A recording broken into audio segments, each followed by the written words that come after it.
Hello दोस्तों, कैसे हो? आपका स्वागत है त्रिपाण स्टडी सेंटर में। आज जो हम करने जा रहे हैं बहुत ही महत्वपूर्ण चैप्टर नंबर 10, जो कि हम करेंगे establishment of the Mughal rules. यानी आप इसमें जो है इतिहास के चैप्टर में आप मुगल साम्राज्य के जो विस्तार के विषय में विस्तार पूर्वक चर्चा करोगे।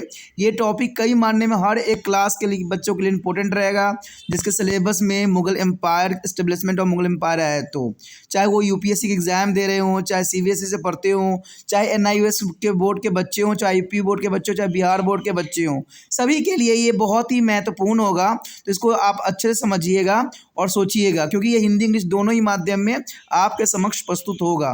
ठीक है, लेकिन आपको पता है चैप्टर स्टार्ट करने से पहले एक बात जो मैं हमेशा कहता हूँ, जिसको आपको सोचना भी चाहिए, विचार भी करना चाहिए और अमल भी करना चाहिए, वो ये है कि जब भी वीडियो देखिए पूरा देखिए, क्योंकि अधूरा जानकारी सदैव खतरनाक होता है। साथ में एक इंपॉर्टेंट बात ये भी रहता है, अगर आप पहली बार वीडियो देख रहे हो तो लाइक शेयर सब्सक्राइब करना मत भूलना, क्योंकि दोस्तों लाइक कीजिएगा तो बनाने वाले का मनोबल बढ़ता है, सब्सक्राइब कीजिएगा तो इससे ये होता है कि जब भी मैं कोई वीडियो डालूंगा उसका नोटिफिकेशन आपको समय रहते मिल जाएगा। और देखिए, शेयर का मतलब ये होता है कि आपके थ्रू न जाने किन बच्चों को हेल्प मिल जाए, ये आप भी नहीं जानोगे, इसलिए जो है आप शेयर जरूर करो। ठीक है, व्हाट्सएप स्टेटस पे भी लगाओ। दोस्तों एनएसएस सेंटर जो है कई मानने में बहुत से बच्चों के लिए हेल्पफुल है, चाहे वो 8th क्लास हो, 9th 10th 11th 12th हो, चाहे वो एनआईओएस बोर्ड के बच्चे हों, ठीक है, चाहे बीए एमए के बच्चे हो, सभी क्लासों के लिए कुछ ना कुछ जो है त्रिपाण सेंटर में उपलब्ध है। तो इसलिए आपके लिए ज़रूरी है कि आप सब्सक्राइब करके इसको चैनल को जो है सेव कर लो, नहीं तो बाद में अगर रिसर्च करोगे तो शायद आपको ये चैनल प्राप्त ना हो।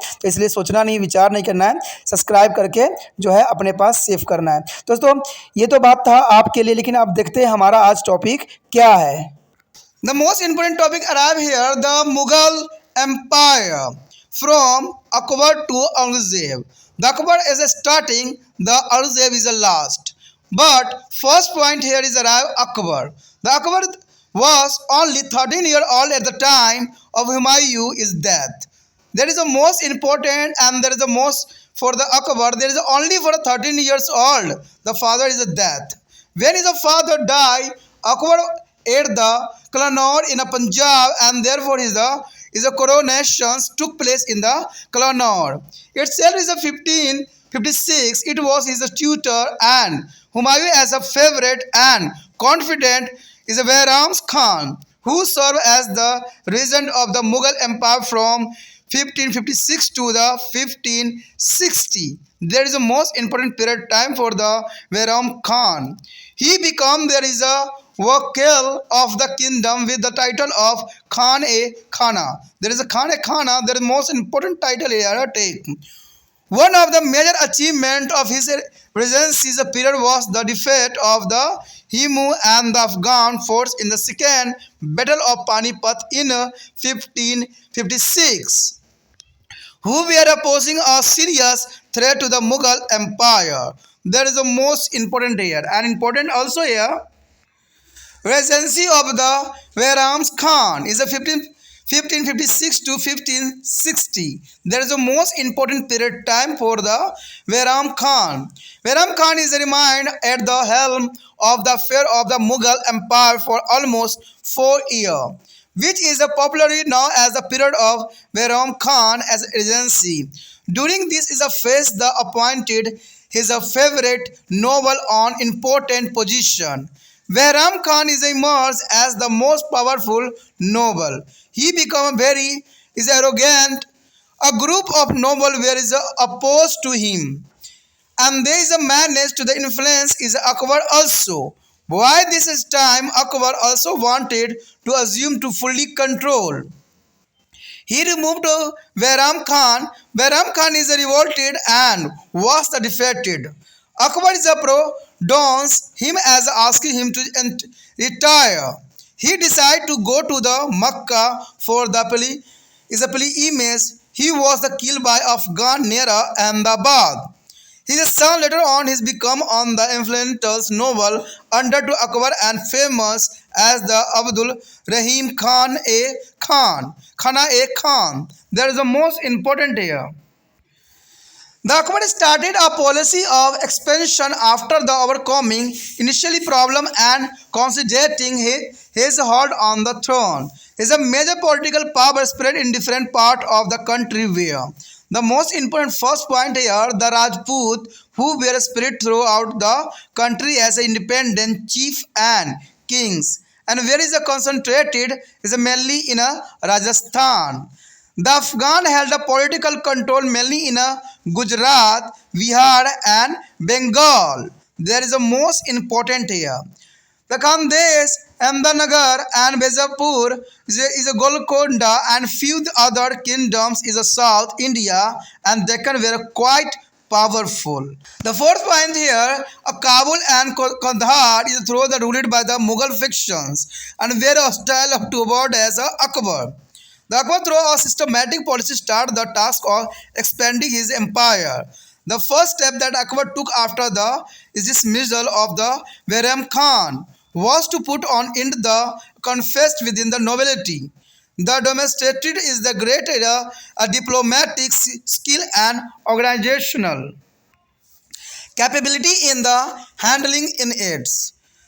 The Akbar started his policy of expansion with the central India in the 1559 or 60. The first expedition was sent to the capture of Gwalior before moving to the Malwa.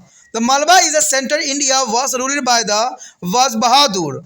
The Waz Bahadur is the most important here, and the Akbar deputed to the Adhams Khan to the lead to the expeditions against it. Waz Bahadur was defeated and fell to the Brahmanpur and the Gondwana in the independent state in the central India ruled by the Rani Durgavati, the widows of the Dalpat Shah, and was conscripted as next to the Mughal Empire in 1564. The next year, the most important, the Rajasthan, the empire of Akbar time. There seems that Akbar was fully aware of the importance of Rajput kingdoms and wanted them as allies in his ambition of establishing a large empire.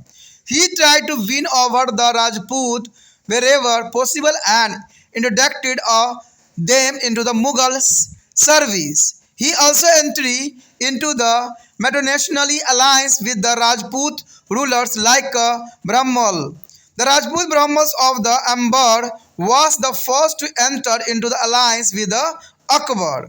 The Rajput kingdom like Meerut and the Jodhpur were also occupied without much resistance. However, Maharana Pratap, the ruler of the Mewar, is a most serious challenge to the Mughal Empire and did not be submit before Akbar. After a prolonged struggle and the siege of the fort of the Chittor, Akbar succeeded in the defeating the Mewar forces. A large number of Rajput soldiers got killed in a war. However, it could not be fully subdued and some resistance from the Mewar side continued for a long time.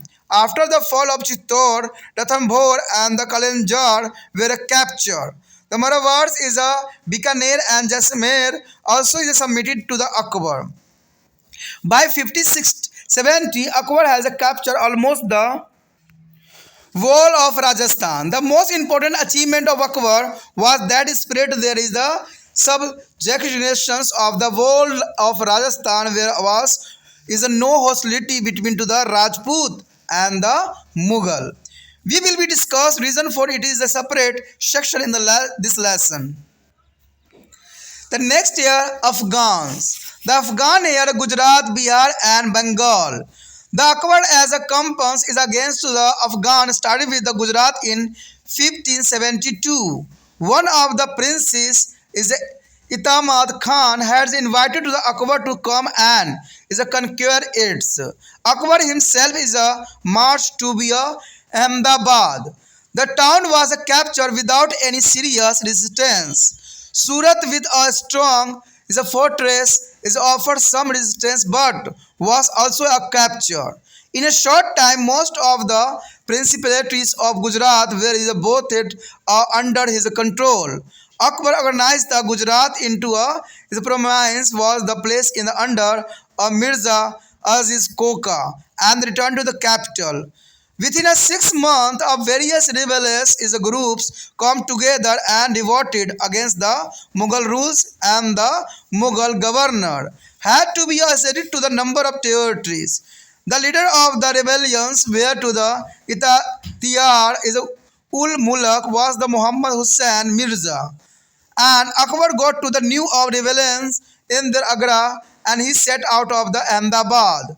Akbar marched as the rapidly is a space is a managed to be reach the Ahmedabad in 10 days. The empress quickly is a surprise to the rebellions, and there is a most important Bengal and Bihar, which were is under control of the Afghans, were paid attention after the Gujarat expedition. In 1574, Akbar, along with the Munim Khan, Khan, marched to about to the Bihar. In a short time, is the Hajipur and Patna were captured, and Gaur, Bengal, was also is taken away, and within his the independent ruler of Bengal was ended in a 1576. By the 1592, the Mughal is a Mansubdar, the Raja is a Man Singh, and also both there is a bowl of the Orissa under the Mughal rule. There is the most important period time here. A series of conflicts arise in some region of Mughal Empire in 1581. The Bengal, Bihar, Gujarat, and northern West were mainly center of unrest. The Afghan were at the root of these problems, as sign there were is overthrow is everywhere by the Mughal. Apart from this, Akbar as a policy of strict administration of Jagirs was also responsible for this. A new policy was adopted according to which the Jagirdar were asked to submit the account of the Jagirs. This created justifications, and Jagirdar is arose in their revolt. The Masum Khan, a Kabuli, is a Roshan Beg, Mirza Sarifuddin, and the Arab Bahadurs were is the main leader of the rebels. An imperial officer posted their tides to the crush the rebellion, but here failed. Akbar immediately sent a large force under to the Raja Tohar Mal and Sakha Farid Baksh. A title letter is Azil Koka and the Sahabdaz Khan were also sent to the help Tohadars is a Mal, and his birth declared to Akbar as a brothers is a Hakim's Mirza, who was the Kabul as there is the king. But soon the Mughal empires were able to successfully crush the rebellions in the Bihar, Bengal, and join to the resistance. There is the most important time here. The next area is the Punjab and northern West. In the Punjab, Mirza Qasim was a creator problem for Akbar, and the attack to Lahore is a Hakim's Mirza was expected a number of Mughal officers to join him, but no large group of join him. Akbar decided to the march to about to the Lahore himself. The Hakim Mirza immediately retreated, and is the Akbar is controlled the whole region. He gave a first priority to the organize the protection of northern base frontier, and after his march to about to the Kabul and conquered their territory, Akbar gave to the charge of the Kabul to his sister Baksu Suina Begum. The later on there is Rajmal Singh was appointed to governor of Kabul, and it was given to him a Jagir. Another important development in the northern western region was the rebellion of Rosanais, who is captured the road between to the Kabul and Hindustan. Rosanais was the Sikh established by a soldier who was called Pir Rosane in the region. His son Jalal was holding there is a Sahib who had to the large flowing. And there is Akbar is appointed to the Jain Khan is the commander of the strong force to the separatists of the Rosanais and established the Mughal control in the region. Shahid Khan and Gokhars and Raja Biraval were is also sent with the separate force for the help of Jain Khan. In one of the operations, Birbal was killed with the most of his the force. Akbar was greatly distributed with there is a death of his trusted friend Birbal. His capture Rajya Todarmal is the Rajya Mal Singh to the suppressed to the rebellions, and they were successfully in the defecting to the Rosanai. The Akbar for a long time had his eyes set on the concurrent Kashmir. It was an exit to the Mughal Empire in 1586. Some is a pocket in the Sindh in the northern west were still independent. In 1590, Akbar appointed the Khane Khan as a governor of Multan and asking him to the subdue to the by coaches as the tribes in the region and conquer to world is the territories. First, Thata was the Asin, there was a place in the Shakar and the Suba of Multan. The conflict with the bellicoses is their adjoining originals continued. Finally, by the year 1595, the complete supremacy of Mughals over to northwest region was established. There is the most important here. The next place here, the Deccan. The Deccan after 1590, Akbar is give a shape to a Deccan policy to the bearings, and this start under Mughals control. During this period, the Deccan start were facing internal tensions and the regular conflict. In 1591, Akbar sent an officer to the Deccan state to asking them to the is accept. The Mughal Sugantlis, but there was not a much success. The now Akbar decided on a policy of aggressions. The first expedition was a capture to the Ahmednagar under the command of Prince Murad and Abdul Razim Khan is a Khana. In the 1595, the Mughal force invaded to Ahmednagar. Its ruler Chand Bibi decided to face the Mughals. The approach the Ibrahim Adil Shah of the Bijapur and Kutab Shah of the Golconda for help but with no success. Offers the confused flower after heavier loss of both sides. A territory was the war kids out and Chanda Bibi ceded a bearer to the Mughals. After some time, Chanda Bibi attacked to bear to take its back. At this point is a Nizam Shahi, Qutb Shahi and Abdul Sari troop to the decided to present a joint front. The Mughals suffering to heavy loss but could return their position. Meanwhile, there is a serious difference between to the Murad and Khana Khan beacon. And there is a Mughal is a position. Akbar is therefore is recalled Khana Khan and the rupture of the Abdul Fazl al Deccan. After the Prince Murad as death in 1598, Prince Danias as a Khan Khana were sent to the Deccan. The Ahmednagar was captured and soon their Mughal also is conquered their Asingghar and the adjoining regions. Adil Shah of the Bijapur also expressed it to the legends and offered his daughter is a marriage to Prince Denal. The meanwhile, the Chanda Bibi also died, and now Mughal is a territory is a Deccan included to the Asghar and the Brahmanpur and the Ahmednagar and the Berar. Along with the expansion of territory, Akbar is invited the policy of the absorbing the chief trains into the Mughal nobility. His policy is paid rich of dividend to the empire. The Mughal empire succeed in the getting the support of chieftain and there is armies for a new conquest. As a part of Mughal nobility, there is help was also available for administering a large empire. In addition, a friendly relationship with them ensured peace for the is empire. The chieftain also is benefited from this policy. Now they could be turned there is the territories and administer them as they are wished. In addition, they are receive a Jagir and the Mansab. You will learn about this is the administrative meaning of lesson 12 of is a models 2.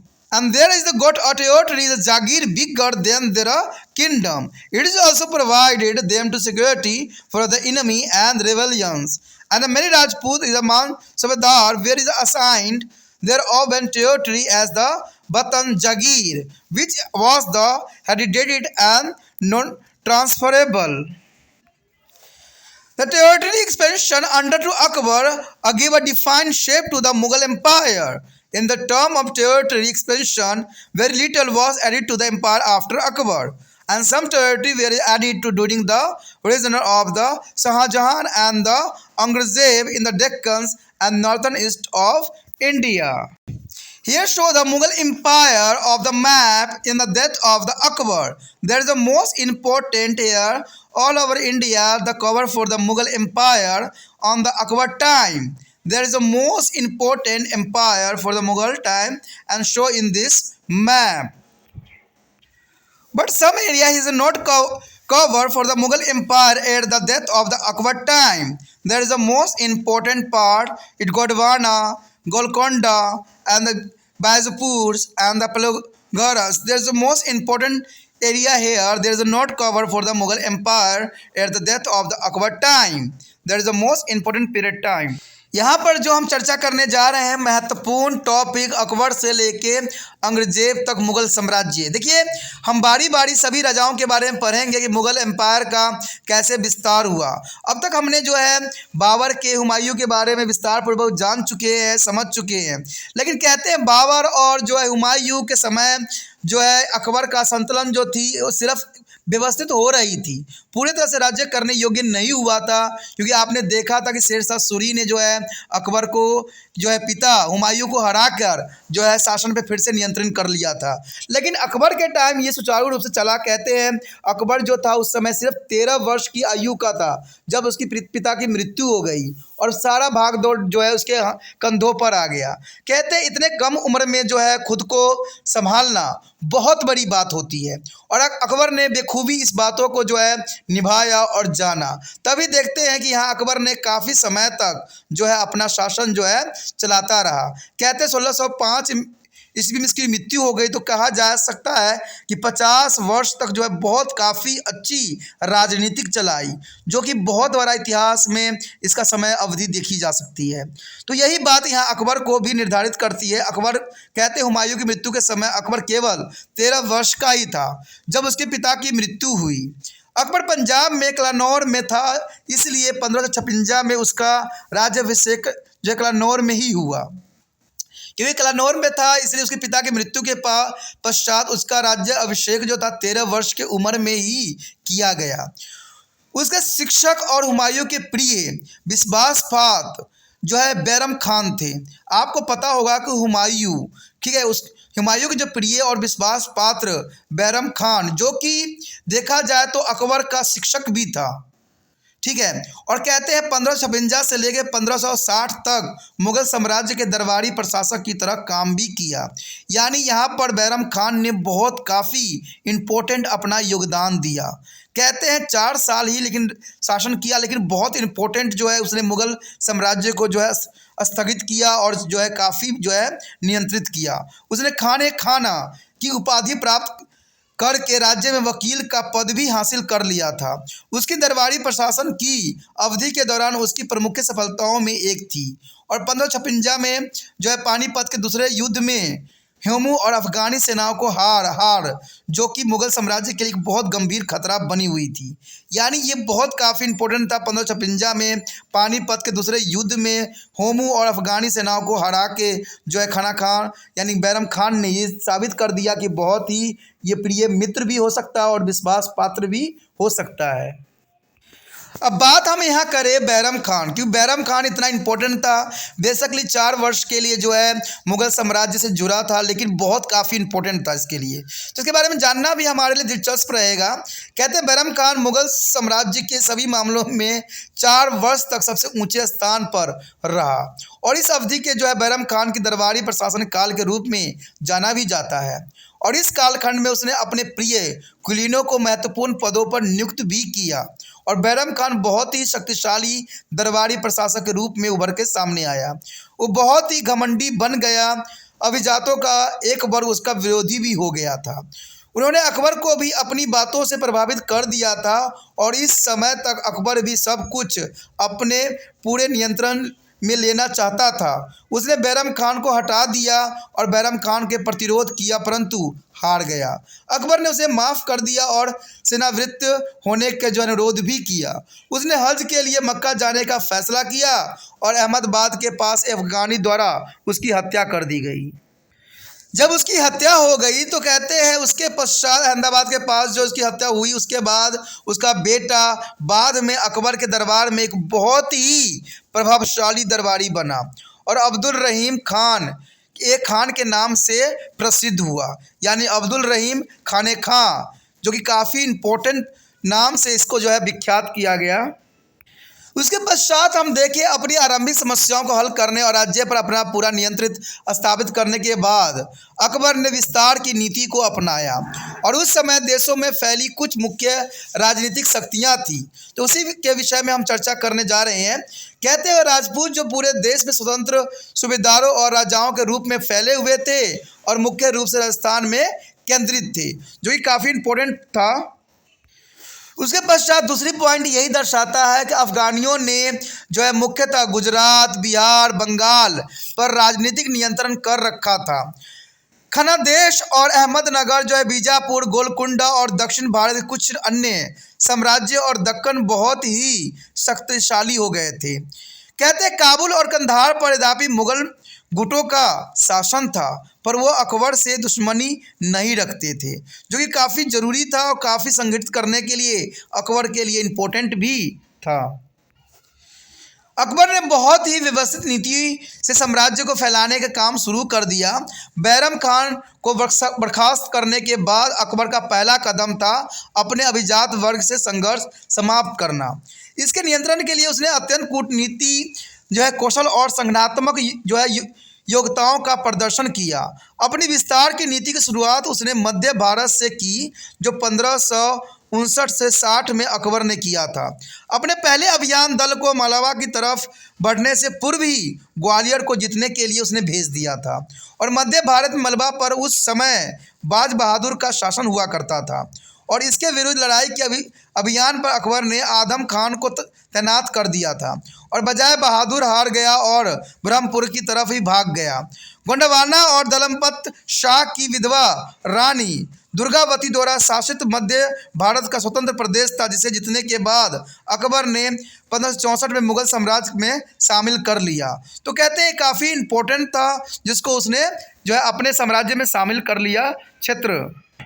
उसके पश्चात अकबर ने राजस्थान की तरफ अपना रुख किया, यानी ऐसा लगता है कि अकबर को राजपूत राजवारों के महत्व की पूरी जानकारी थी और वह अपने राज्य के बड़े क्षेत्र में विस्तार करने की अपनी महत्वाकांक्षा को पूरा करने के लिए उन्हें अपना मित्र बनाना चाहता था। जहाँ भी संभव हुआ उसने राजपूतों को जीतने का प्रयास किया और उन्हें मुगल सेवा में नियुक्त भी किया। उसने ब्रह्मल जैसे राजपूत राजा और परिवार के साथ वैवाहिक संबंध भी स्थापित किए। अजमेर यानी अंबर का राजा भरमल अकबर के साथ ऐसे संबंध जोड़ने वाला पहला राजा था। मेरवता और जोधपुर जैसे राजपूत साम्राज्य पर भी उसने बहुत आसानी से जीत हासिल कर ली थी, परंतु मेवाड़ा शासक महाराणा प्रताप अभी भी मुगलों के लिए गंभीर चुनौती बन के खड़े हो रखे थे और उन्होंने अकबर के सामने हथियार नहीं डाले थे। बहुत लंबे संघर्ष और चित्तौड़ के किलों की घेराबंदी के बाद अकबर ने मेवाड़ा को सेनाओं पर जीत हासिल करने में कामयाबी प्राप्त कर लिया था। बहुत बड़ी संख्या में राजपूत सैनिक की युद्ध में मृत्यु हो गई, परंतु अभी भी उसे पूरी तरह हराया नहीं जा सका था और कुछ न कुछ प्रतिरोध लंबे समय तक मेवाड़ा की ओर से किया जा रहा था। चित्तौड़ को हराने के बाद ही रणथंभौर को जो है कलिंजर को जीता जा सकता था। मरवाड़ा, बीकानेर और असलमेर में भी अकबर ने सामने हार मान लिया था और 1570 तक अकबर ने लगभग पूरे राजस्थान को जीत लिया था। अकबर की सबसे महत्वपूर्ण सफलता यह थी कि पूरे राजस्थान को अपने अधीन करने के बावजूद राजपूतों और मुगलों में कोई शत्रुता नहीं थी। इस सब कारणों से के संबंध में हम जो है अगले पाठ में चर्चा करेंगे और जानने की कोशिश करेंगे कि उनकी मित्रता किस प्रकार की थी। अकबर को इन्हीं क्षेत्र को जीत के उसको जो है संतुष्टि नहीं प्राप्त हुई, वो पूरे भारत पे अपना अधिकार करना चाहता था। इसलिए उसने अफगान में गुजरात, बिहार और बंगाल पर जो है अपना प्रभुता स्थापित करने के लिए हर संभव कोशिश किया। अफगानियों के खिलाफ जंग अकबर ने 1572 में शुरू कर दी थी। वहाँ के जो है राजकुमारों में से एक राजकुमार जो है इतिमाद खान ने अकबर को आमंत्रित किया था कि वह वहाँ आकर इसे जीत ले। अकबर खुद अहमदाबाद पहुंचा और किसी विशेष विरोध के बगैर ही अकबर ने नगर को जीत लिया। सूरत ने जो है मजबूत किलाबंदी करके कुछ विरोधी जताया, परंतु उस पर भी अकबर ने जीत हासिल बखूबी कर ली। बहुत छोटी सी अवधि के दौरान अकबर ने गुजरात के अधिकांश राजवाड़ों पर कब्जा कर लिया और अकबर ने गुजरात को एक संगठित करके उसे एक प्रदेश बना दिया और इसे मिर्ज़ा अजीज़ कोका को शासन के अधीन करके खुद राजधानी वापस आ गया। वो 6 महीने की अवधि में अनेक बागी गुटों से एकता कर ली और मिलकर मुगल शासन के विरोध विद्रोह कर दिया और मुगल सूबेदारों को भी कई प्रदेश क्षेत्रों को अपना कब्जा छोड़ना भी पड़ा। बागियों के नेताओं थे और इख्तियार उल मुल्क और मोहम्मद हुसैन मिर्ज़ा। अकबर ने आगरा में विद्रोह की खबर सुनी तो वह अहमदाबाद के लिए निकल पड़ा। अकबर बहुत तेज गति से आगे बढ़ा और 10 दिन के अंदर अहमदाबाद पहुंच गया। बादशाह ने बहुत ही जल्दी विद्रोह को कुचल दिया, जो कि बहुत बड़ी जो है कामयाबी थी। गुजरात के अभियान के बाद बंगाल और बिहार की तरफ रुख किया गया, जो अफगानियों के नियंत्रण में थे। 1574 में अकबर ने मुनीम खाना खां के साथ बिहार की तरफ बढ़ा और बहुत कम समय में ही हाजीपुर और पटना जीत लिए गए और जो है गौर बंगाल की ओर जीत लिया गया। इसके साथ ही 1576 तक बंगाल में स्वतंत्र शासन समाप्त हो गया था और 1592 तक जो है मुगल जो है मनसबदार राजा मान सिंह ने लगभग पूरे उड़ीसा को मुगल साम्राज्य के अधीन कर दिया, जो कि काफ़ी इम्पोर्टेंट समय काल था। 1581 में मुगल साम्राज्य कुछ क्षेत्रों में सिलसिलेवार में लड़ाई शुरू हो गई थी और बंगाल, बिहार, गुजरात और उत्तर पश्चिम असंतोष के मुख्य केंद्र थे और इस समस्या को मूल रूप थे अफगानी, जिन्हें मुगलों से हर जगह से जो बाहर निकाल दिया था। इसके अतिरिक्त जागीरों के कठोर प्रशासन के अकबर की नीति भी इसके लिए जिम्मेदार थी। एक नई नीति अपनाई गई जिसके तहत जागीरदारों को अपनी जागीरों का लेखा प्रस्तुत करने के लिए कहा गया। इससे असंतोष पैदा हो गया और जागीरदार विरोध में खड़े हो गए। मासूम खान काबुली सैन बेग और मिर्ज़ा शरफुद्दीन और अरब बहादुर बागियों के मुख्य नेता थे। वहाँ तैनाती शाही अधिकारियों ने इस बगावत को दबाने की हर संभव कोशिश की, मगर कामयाबी नहीं मिल सका। अकबर ने तत्काल राजा टोडरमल और शेख फरीद बख्श के अधीन एक बड़ी फौज देकर उन्हें वहाँ भेजा। कुछ समय के बाद अजीज़ कोका और शहजाद खान को भी टोडरमल की सहायता के लिए भेज दिया गया और बागियों ने अकबर के भाई काजिम हकीम का जो है मिर्ज़ा को, जो उस वक्त काबुल में था, अपना राजा घोषित कर दिया। परंतु शीघ्र ही मुगल सेनाओं ने बिहार, बंगाल और उसके आसपास के क्षेत्रों में विद्रोह को बहुत ही सफलतापूर्वक दबा दिया। तो इस प्रकार जो है इस क्षेत्रों में जो है अधिकार स्थापित करने में जो है महत्वपूर्ण योगदान दिया गया। उसके पश्चात है पंजाब और उत्तर पश्चिम क्षेत्रों में जो है जीत हासिल करना। कहते हैं पंजाब में मिर्ज़ा हकीम अकबर के लिए समस्या खड़ी कर रहा था और उसने लाहौर पर हमला कर दिया। हकीम मिर्ज़ा को उम्मीद थी कि वो बहुत से मुगल अफसर उसका साथ देंगे, परंतु किसी बड़े जो समूह ने उसका साथ नहीं दिया। अकबर ने खुद लाहौर की तरफ बढ़ने का फैसला किया। हालांकि मिर्ज़ा तुरंत पीछे हट गया और अकबर ने पूरे क्षेत्र पर कब्जा भी कर लिया। उसकी सबसे पहली प्राथमिकता रही उत्तर पश्चिमी सीमांत क्षेत्रों की सुरक्षा व्यवस्थित करना। उसके बाद उसने काबुल की तरफ बढ़ना शुरू किया और उस प्रदेश पर विजय प्राप्त कर ली। काबुल का कार्यभार उसने अपनी बहन बख्तुन्निसा बेगम को सौंप दिया। बाद में राजा मान सिंह को वहाँ का सूबेदार तैनात किया गया और उसे जागीर के रूप में से दे दिया गया, जो कि काफ़ी इम्पोर्टेंट था। कहते हैं उत्तर पश्चिम क्षेत्र में जो अन्य गतिविधि विकसित हुई वह भी जो रोशन नाई की बगावत से काबुल और हिंदुस्तान के बीच का मार्ग पर कब्जा कर लिया था। रोशन नाई एक सैनिक सिपाही द्वारा स्थापित संप्रदाय था जिसे उस प्रदेश में पीर सेनाई कहते थे। उसका पुत्र उस पथ का सरदार था जिसके बहुत बड़ी संख्या में अनुयायी हुआ करते थे। अकबर ने रोशननाई को दबाने और वहां मुगलों का नियंत्रण स्थापित करने के लिए बहुत बलशाली फौज का सेनापति बनाकर जनरल खान को वहां भेजा। जनरल खान की मदद करने के लिए सईद खान और गखर और राजा बीरबल को भी अलग अलग सैनिक टुकड़ों को साथ वहां भेजा गया। एक सैनिक कार्रवाई के दौरान अपने अधिकारी सेना के साथ बीरबल मारा गया। उसे बगावत को दबाने के लिए राजा टोलमल और राजा मान सिंह को नियुक्त किया गया और वे दोनों रोशननाई के हराने में कामयाब रहे। तो यहाँ पर बीरबल को खोना अकबर के लिए सबसे बड़ी आघात थी, क्योंकि इस बीरबल के कारण ही इसने कई क्षेत्रों को जीतने में अकबर को सहायता भी किया था। लंबे समय तक अकबर कश्मीर को जीतने के लिए उस पर आंखें अड़ाई रहा और 1586 में कश्मीर मुगल साम्राज्य में शामिल कर भी लिया गया। कहते सिंध में उत्तर पश्चिम में अभी भी कुछ रियासी क्षेत्र स्वतंत्र थे और 1590 में अकबर ने खाने खां को मुल्तान का गवर्नर नियुक्त कर दिया और उसे बलोचियों को हराने के लिए कहा, जो उस क्षेत्र को एक जनजाति थी, और उस पूरे प्रदेशी क्षेत्र को जीतने का आग्रह किया। सबसे पहले थट्टा पर अधिकार किया गया और मुल्तान के सूबों में उसे सरकार के रूप में स्थापित भी किया गया। आसपास के क्षेत्रों में बलूचों के साथ झड़प होती रही। अंत में वर्ष 1595 में पूरे उत्तर पश्चिमी क्षेत्र पर मुगलों की संपूर्ण स्वराज्यता स्थापित कर दी गई।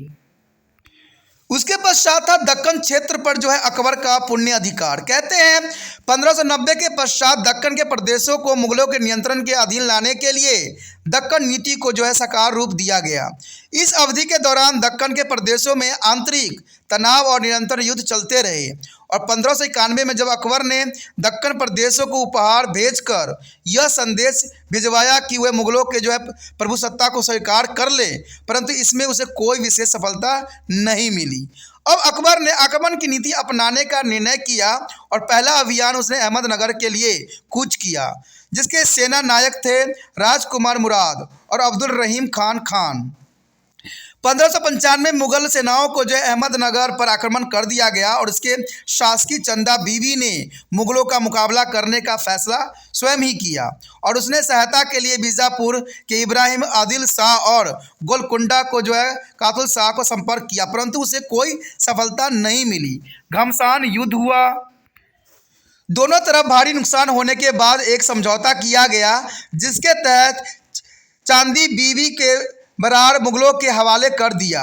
कुछ समय के बाद चंदा बीबी ने बरार को वापस लेने के लिए फिर से हमला कर दिया और इस वक्त निजामशाही, कुतुब शाही और आदिल शाही टुकड़ियों ने मिलकर मोर्चा संभालने का निर्णय भी किया। मुगलों को भारी नुकसान हुआ और इसके बावजूद वो अपनी स्थिति बनाए रखने में कामयाब भी रहे और इस बीच मुराद और खाना खां में आपस में गंभीर मतभेद पैदा होने से मुगलों का ताकत घटने लगा। इसलिए अकबर ने खाना खां को वापस बुला लिया और दक्कन में अबुल फजल को नियुक्त कर दिया और 1598 में राजकुमार मुराद की मृत्यु के बाद राजकुमार दयानीलाल और खाना खां को दक्कन भेजा गया। अहमदनगर जीत लिया गया और जल्द ही मुगलों ने असीरागढ़ और उसके आसपास के क्षेत्रों को जीत लिया। बाजीपुर के अलीदह शाह ने भी मित्रता दर्शाई और राजकुमार दयानाल ने अपनी पुत्री का विवाह का प्रस्ताव भेजा। इसी बीच चंद बीबी का भी देहांत हो गया।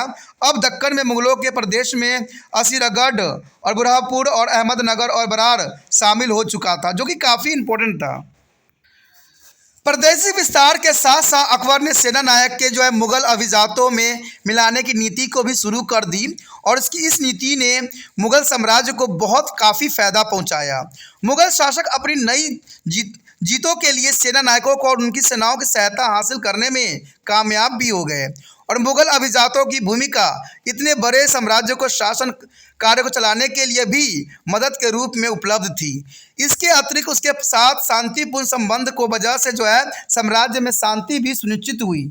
सेना नायकों को भी इस नीति से बहुत काफ़ी फायदा हुआ। अब वह अपने अपने क्षेत्र को अपने पास रखकर अपनी इच्छा अनुसार शासन कर सकते थे। इसके अतिरिक्त उन्हें जागीर और मानसब भी दिए गए। इस प्रशासनिक उपायों के संबंध में हम आगे पढ़ेंगे, जिसको आगे चर्चा करेंगे। अगर आप देखते रहोगे तो आपको उस पाठ का भी वीडियो आपको प्राप्त अवश्य होगा। उन्हें जागीर में जो प्रदेश दिए जाते थे वो अक्सर उनके अपने साम्राज्य से बड़े होते थे। इससे उन्हें दुश्मनों और बागियों से भी सुरक्षा प्राप्त हुई। कई मांसावतारों का वतन जागीर के रूप में उन्हें अपना प्रादेशिक क्षेत्र भी दे दिया गया, जो वंशागत था और उसे किसी को जो है हस्ताक्षरित नहीं किया जा सकता था। अकबर के अधीन हुए प्रादेशिक विस्तार ने मुगल साम्राज्य को निश्चित आकार दे दिया। और प्रादेशिक विस्तार के बात करें तो अकबर के बाद बहुत कम प्रदेश साम्राज्य में शामिल हो सके थे। शाहजहां और औरंगजेब के काल में दक्कन और उत्तर पूर्व भारत के कुछ ही प्रदेश साम्राज्य में शामिल जरूर हुए थे। लेकिन देखा जाए तो अकबर ने जो यहाँ पर बहुत ही अच्छा नीति का अनुसरण किया और कहते हैं 50 साल तक जो है राज्य किया। कहते हैं 50 साल कम अवधि नहीं होती है, जो कि ये मैप में भी दर्शाया गया है।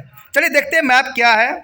1605 में अकबर की मृत्यु हो गई, लेकिन मृत्यु के पश्चात जो है उसकी साम्राज्य नहीं बढ़ा। लेकिन उसके समय अवधि में देख सकते हो कि भारत के हर क्षेत्र में जो है इसने अपना दबदबा हासिल किया और हर क्षेत्र में जो है अपना अधिकार स्थापित किया। चाहे वो ठकट्टा हो, मुल्तान हो, दिल्ली हो, ठीक है, चाहे मुल्तान हो, अजमेर हो, मलवा हो, अहमदाबाद हो, गुजरात हो, हर क्षेत्र में आप देख सकते हो।